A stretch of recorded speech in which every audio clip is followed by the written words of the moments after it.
Ketmişsen daima bir gavleni Şad eylemişsen hasretinden reyman kanalım neylemişsen Var olun, Mehmet benim. Sesiniz, avazınız var olsun. Azer kardeşimizin balasının bu güzel gününe Allah özü xeyir versin deyilir. Ağla gözüm, ayrılırsan canandan. Her kimi görürsen şikayet eyle. Öldüm getdim belki yarı görmedim. Kəbe-i köyünü ziyaret eyle.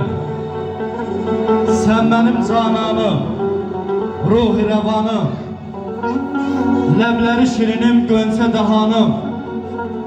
Bir saat görmesem tot-i zamanım, kopacak başıma kıyamet eyle.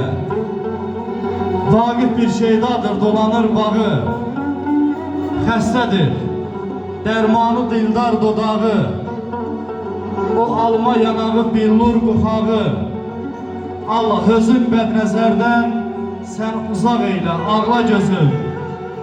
Ağla gözüm, ayrılırsan canandan. Her kimi görürsen şikayet eyle. Sevinç dolu, sevgi dolu bir günler arz edilir sizlere. Dermanım olsa da senden verem istemeden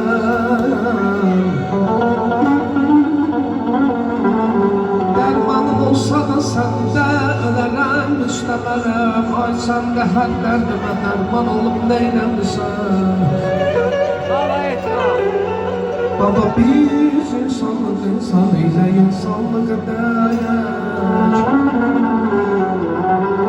Baba biz insanlık insanıyla insanlık edək Qoy demesinler bize insan olup neylemişsen insanlık Ay bağırma, ay bağırma